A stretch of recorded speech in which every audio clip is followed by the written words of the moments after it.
The derelict's secret. The observation deck of the Galactic Alliance research vessel Cosmic Seeker hummed with the quiet efficiency of a dozen different species working in harmony. Captain Xerix, his crystalline exoskeleton catching the light of a distant star, leaned forward on his command chair as the view screen displayed their latest discovery. "Magnify Sector 7 Gamma," he ordered, 6 violet eyes narrowing in concentration. The screen shifted, focusing on what appeared to be a massive chunk of debris adrift in the empty void between star systems. Unlike the natural asteroids populating this uncharted region, this object possessed the unmistakable straight lines and deliberate curvature of something manufactured. "Analysis, Science Officer," Xerix asked. Science Officer Thela glided toward her console, tentacles dancing across the interface. The Medusan's body pulsed with blue bioluminescence as she processed the incoming data. "Artificial construct, Captain. Approximately 300 standard units in length. Metallic composition unlike our standard alloys. Age estimate."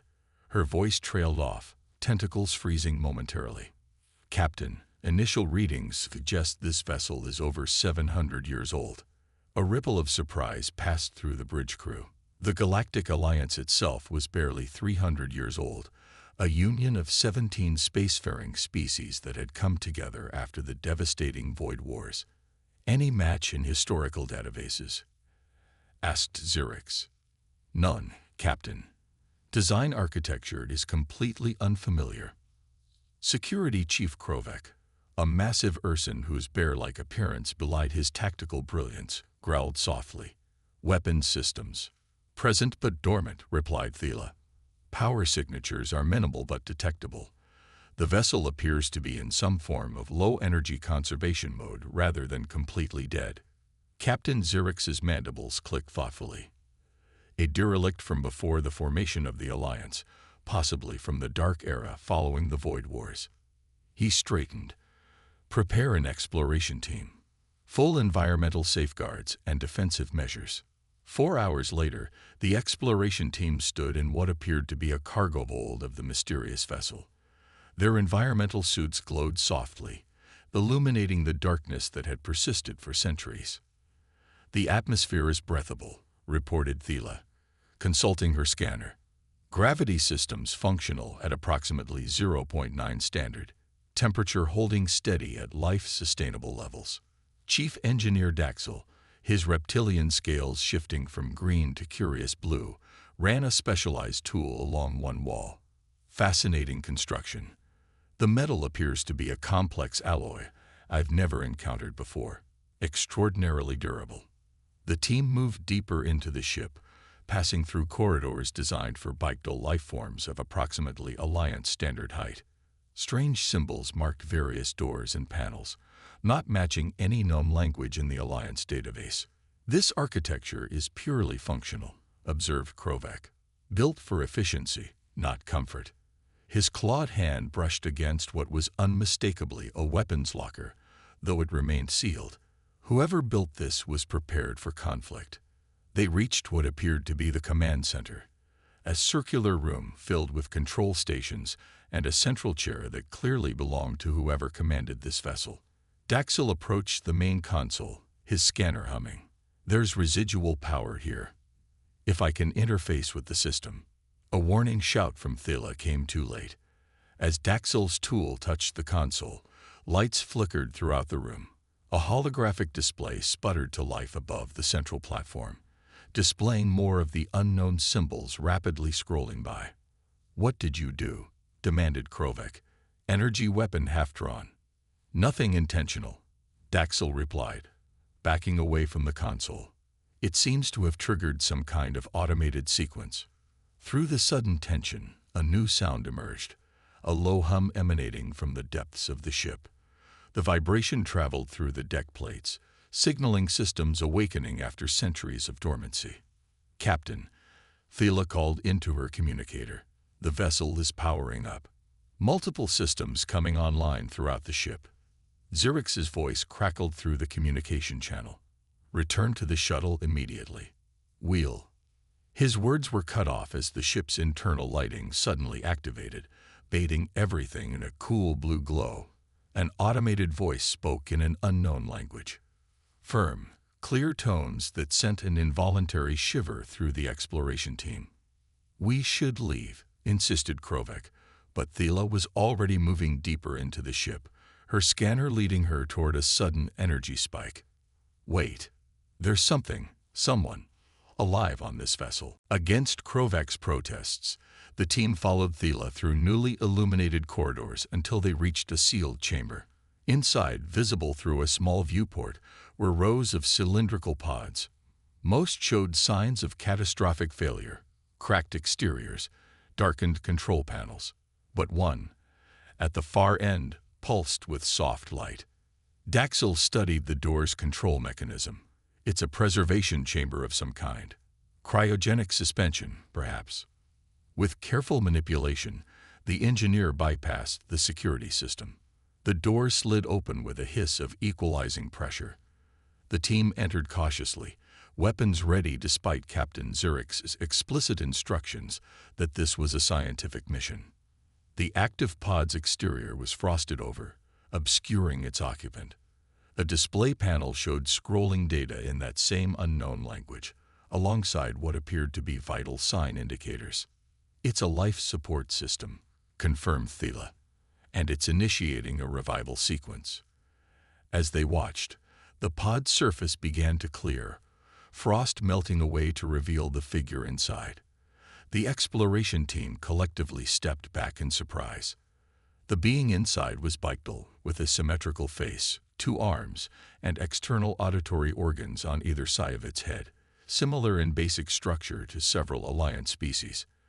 But its skin was a shade they hadn't encountered before, its facial features arranged in a unique pattern. It wore a form-fitting dark uniform with insignia on the shoulders and chest. "What species is that?" whispered Daxel. Before anyone could speculate, the pod hissed open. The being's eyes snapped open, startlingly alert for something emerging from suspended animation. Those eyes, a deep brown with flecks of gold, fixed immediately on the exploration team. In one fluid motion that belied centuries of inactivity, the being sat upright, hands gripping the edge of the pod. It spoke, harsh, clipped sounds that their translation implants couldn't process. When the aliens didn't respond, the being touched a small device on its wrist. After some manipulation, it spoke again, the sounds different but still incomprehensible. Thela stepped forward, activating the Alliance's universal translation matrix and speaking slowly. "We are representatives of the Galactic Alliance.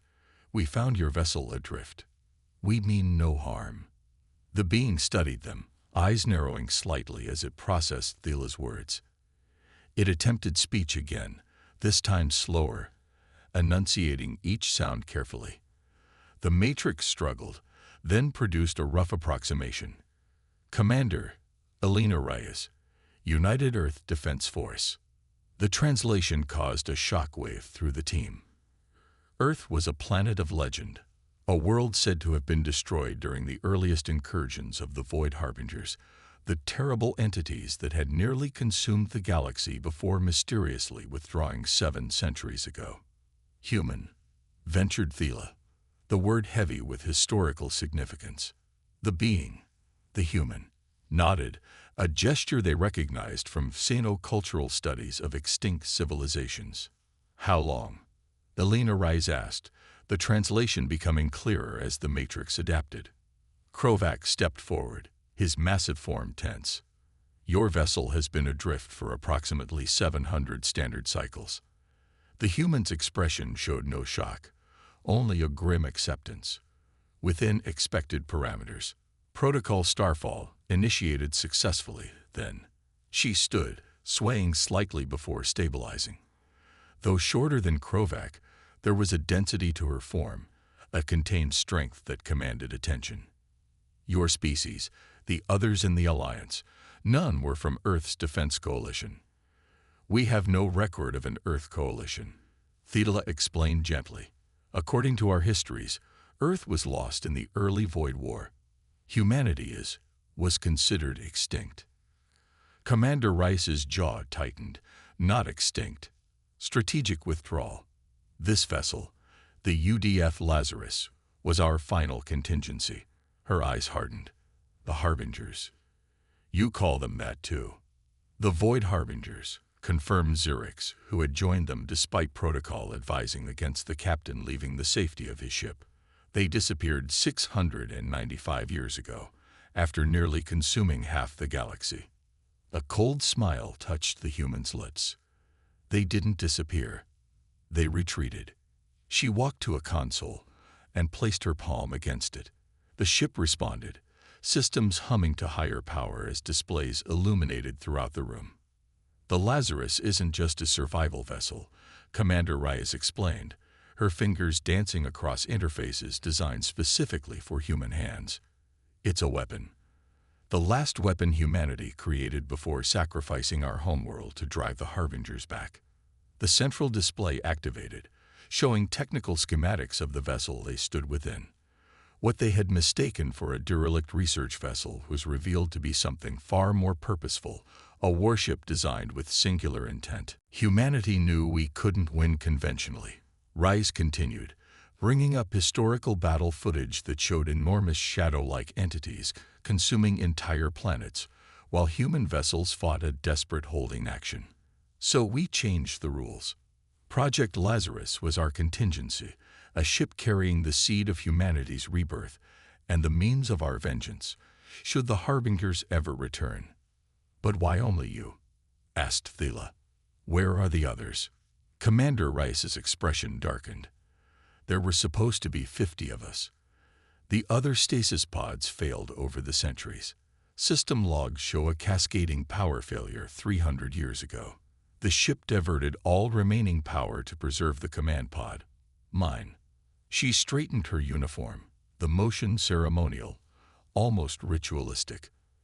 I am the last human in existence, awakened as programmed when new sentient life detected the Lazarus. Her gaze swept across the alien faces surrounding her. And based on your reaction to the word Harbinger, I suspect I've awakened just in time. Captain Zerix stepped forward, crystalline exoskeleton catching the light. The Void Harbingers have been gone for centuries, Commander. The galaxy is at peace. No, Alina Reyes said with absolute certainty, accessing another console. They're not gone. They're hibernating. Recovering. The display showed a star map with pulse-like emanations from a distant sector. And according to the Lazarus's long-range temporal sensors, technology we developed in our final days, they're waking up. The alien delegation stared in horror at the readings that confirmed their worst fears, subtle disturbances in space-time that matched historical records of Harbinger activity. This ship, Commander Reyes said, running her hand along a bulkhead with something like affection, isn't just humanity's legacy. It's our gift to whatever came after us. The Lazarus carries weapons specifically designed to harm the Harbingers, the culmination of everything we learned fighting them. She turned to face the Alliance representatives, standing straight despite the weight of centuries and extinction on her shoulders. My mission parameters are clear. If awakened, find allies and prepare for the Harbinger's return. She extended her hand toward Captain Zerix in a human gesture of partnership. It seems humanity's final mission and your survival share the same objective. The command center fell silent as the implications settled over everyone present. What they had discovered wasn't merely an artifact from a lost civilization. It was a purpose-built warship crewed by the last survivor of a species that had sacrificed everything to give the galaxy a fighting chance.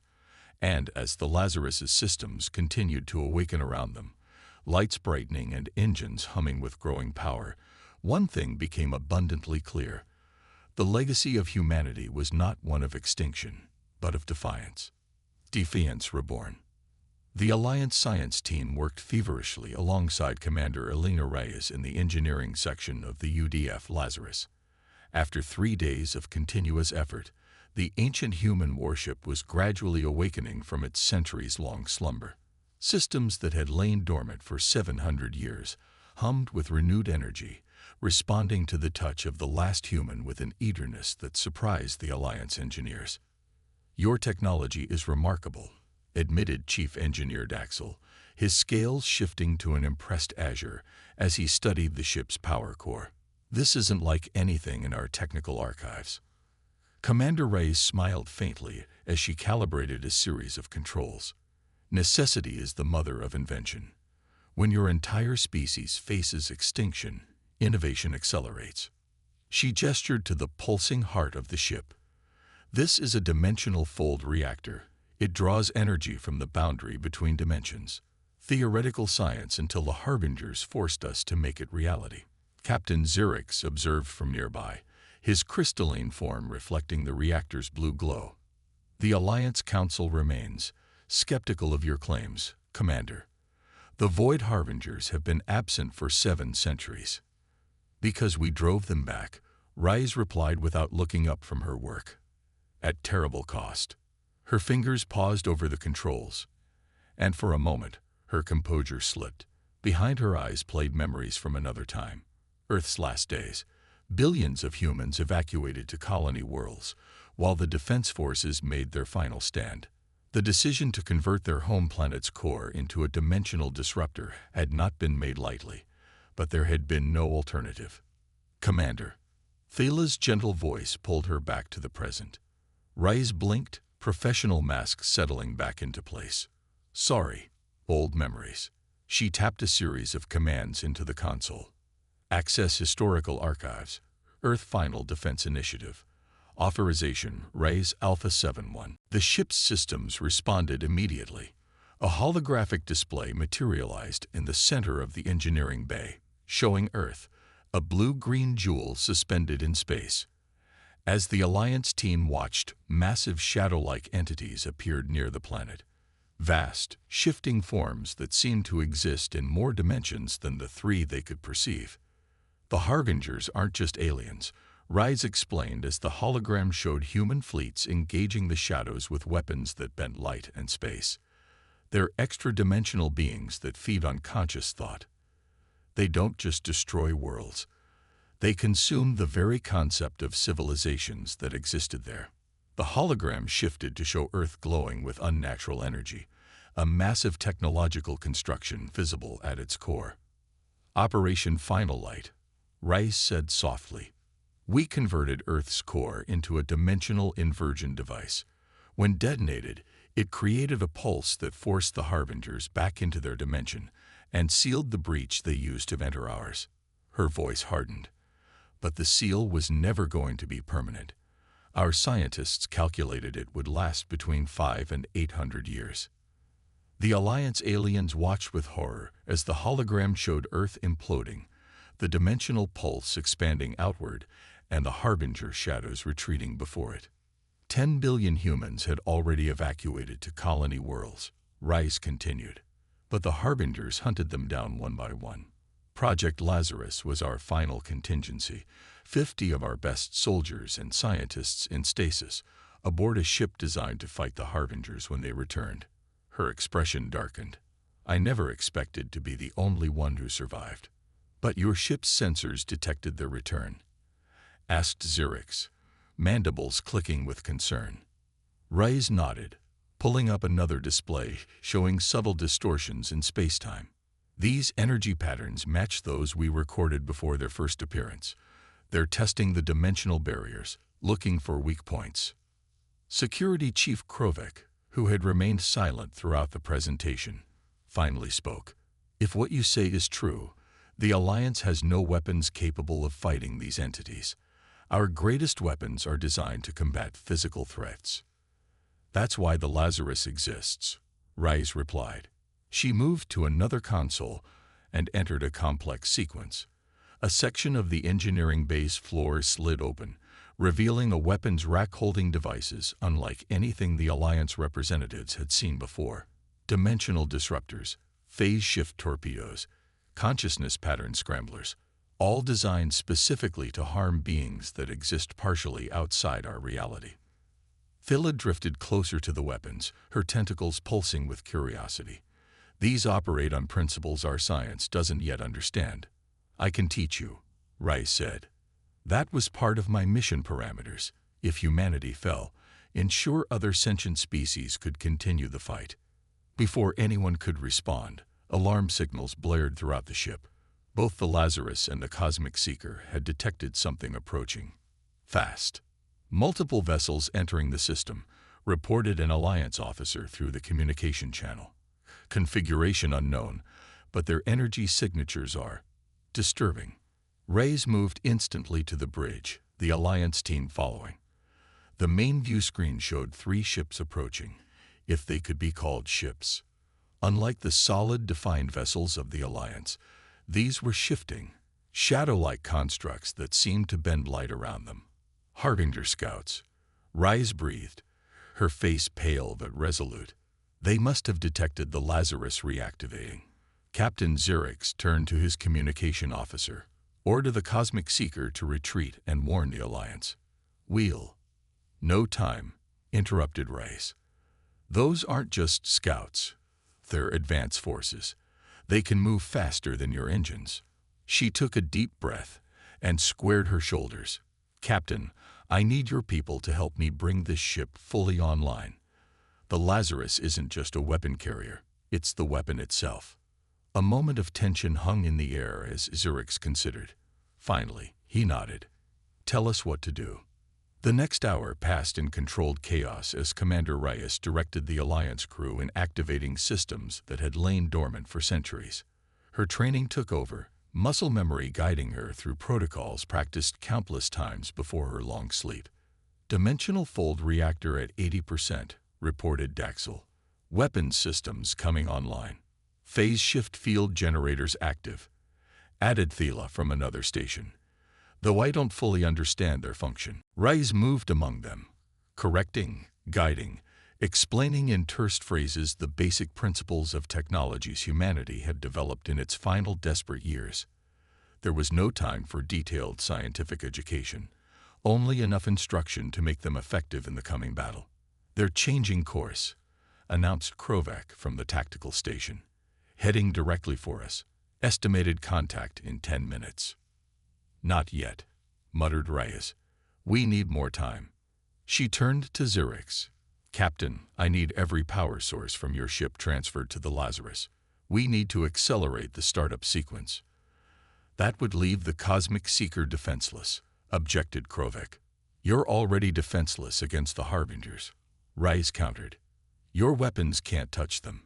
This ship is your only chance. After a moment's hesitation, Xerix gave the order.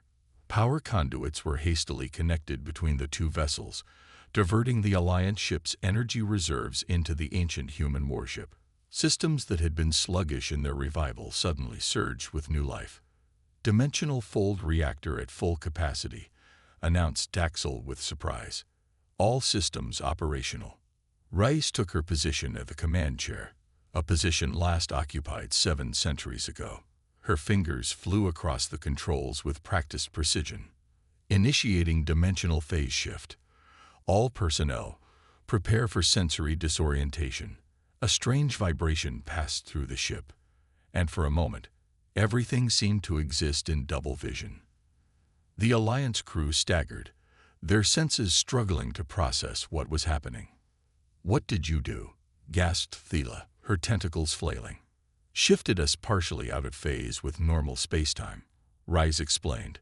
We're now operating in the same dimensional frequency as the Harbingers. It's the only way to engage them directly. On the view screen, the approaching shadow vessels seemed suddenly more solid, their true forms becoming visible, organic mechanical hybrids with pulsing cores of twisted energy. Target the central vessel, ordered Reyes. Phase shift torpedoes. Full spread. Weapons designed by humanity in its final days launched from the Lazarus, streaking toward the lead Harbinger scout. Unlike conventional weapons, these left strange distortions in their wake, as if reality itself objected to their existence. The Harbinger vessel attempted to evade, but the torpedoes followed, guided by principles that defied normal physics. When they struck, they didn't explode in the conventional sense. Instead, they seemed to cause the target to fold in on itself, portions of its structure collapsing into nothingness. A haunting, telepathic scream echoed through the minds of everyone aboard the Lazarus. "They're aware of us now," said Reyes grimly. "All hands, brace for counterattack." The remaining Harbinger vessels accelerated, their forms shifting into attack configurations. Strange energy weapons fired, not beams or projectiles, but distortions in reality itself that reached toward the Lazarus like hungry tentacles. "Consciousness shields holding," reported Thela. Monitoring systems she barely understood but operated according to Reyes's hasty instructions. "But they're probing for weaknesses." Reyes's hands danced across the controls, executing evasive maneuvers that seemed to bend the laws of physics. The Lazarus moved with surprising agility for its size, avoiding the worst of the Harbinger attacks. "Their tactics haven't changed," Reyes murmured, almost to herself. 700 years, and they still attack the same way." She opened a channel to engineering. "Daxel, initialize the consciousness disruption field." "Initialized," confirmed the engineer. "Though I must warn you, I don't fully understand." "Just keep it stable," interrupted Reyes. "Everyone, shield your thoughts. Focus on mathematical equations, repetitive sequences, anything without emotional content." As the Alliance crew struggled to follow these strange instructions, the Lazarus emitted a field unlike anything known to modern science. It didn't affect physical matter, instead targeting the patterns of thought and consciousness that the Harbingers fed upon. The effect was immediate. The attacking vessels seemed to recoil, their cohesion faltering. Taking advantage of their distress, Reyes targeted both with the ship's main weapon, the dimensional severance cannon. When it fired, there was no beam of light, no explosive projectile. Instead, reality between the Lazarus and the Harbinger vessels simply folded. For a brief, terrible moment, those watching could see through the fold into another dimension, a place of chaos and geometries that human and alien minds alike weren't equipped to comprehend. The Harbinger vessels were caught in this dimensional rift. As it closed, they were torn apart, not just physically but fundamentally, their very existence divided between dimensions. Then, abruptly, it was over. The view screen showed only empty space where the enemy had been. For several moments, silence reigned on the bridge. The Alliance crew stared at Commander Reyes, this last human who had just demonstrated power beyond their comprehension. "That," Reyes said quietly, shutting down the dimensional systems, was humanity's final gift to the galaxy, the knowledge of how to fight them. She rose from the command chair, suddenly looking very tired. But this was just the beginning. These were scouts. Where scouts go, the main force follows. Captain Zurix approached her, crystalline form catching the light from the bridge monitors. "The Alliance Council will need to see this. All of it." Reyes nodded. "The Lazarus contains complete technical specifications for all our defensive systems. My mission is to ensure they're distributed to any species willing to stand against the Harbingers." "And after that?" asked Thela gently. Commander Elena Reyes looked around at the bridge of the last human warship, her gaze lingering on the Earth emblem emblazoned on the wall, a symbol of a world and a species now gone. "After that, I fulfill the second part of Project Lazarus." She touched a control panel, bringing up schematics of a section of the ship they hadn't yet explored. "This vessel carries the genetic material of 10,000 humans, preserved in stasis. Once we've prepared defenses against the Harbingers, my orders are to find a suitable world and resurrect my species." Her eyes met those of the Alliance representatives, a fierce determination burning within them. "Humanity didn't name this ship Lazarus by chance. We fully intended to rise again."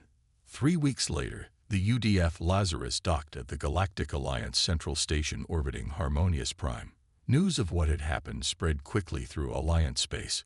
The discovery of a survivor from legendary Earth, the return of the Void Harbingers, and the advanced defensive technology humanity had left as its legacy. Commander Reyes stood before the full Alliance Council, representatives of 17 spacefaring species united by their shared desire for peace and survival. The Harbingers will return in force within 1 standard year, she explained, displaying the sensor data collected by the Lazarus. They're drawn to advanced consciousness. The more sophisticated your civilizations become, the more they hunger for you. Why did they retreat before? Asked a Praxian counselor. If not for your weapon, why did they leave our ancestors alone after consuming only half the galaxy? They're not mindless predators, Rise explained. They're calculating. They retreat to digest, to process what they've consumed. They've been integrating the consciousness patterns of my people for centuries, understanding us, adapting to our defenses. She straightened, her uniform, now augmented with an alliance insignia alongside her human one, crisp and formal. But they haven't encountered the defenses created in Earth's final days. We have that advantage, but only temporarily. And you propose an alliance? Asked the Medusan High Speaker, their tentacles swaying thoughtfully. I propose survival, Rise corrected. Humanity fought alone and fell alone. We learned too late that isolation against such a threat is fatal. Your 17 species together with human technology might stand a chance where we could not. The council chambers fell silent as the representatives contemplated her words. Finally, the harmonious Prime Representative rose. The alliance was founded on the principle that diversity creates strength, they said, voice resonating through the chamber. Perhaps the addition of humanity, even represented by only one survivor, is the final piece we need to face this threat. One by one, the council members signaled their agreement. As the final vote was tallied, Captain Zurix approached Commander Reyes. The Cosmic Seeker has been reassigned, he informed her. We're to escort the Lazarus to a protected system where Alliance engineers can study its technology and begin mass production of the defensive systems. Reyes nodded, watching as the council dispersed to begin preparations for the coming conflict. And the second part of my mission. The council has approved it as well, Zurix confirmed. A pristine world has been identified in the Viridian system. Once the defensive network is established, you'll be transported there to begin the restoration of humanity. For the first time since her awakening, a genuine smile crossed Alina Reyes's face. Then there's hope. Indeed, agreed the crystalline captain. Though I admit, Commander, when we first discovered your vessel, we thought we had found merely an ancient artifact. Instead, we unleashed humanity's defiance upon the galaxy once more.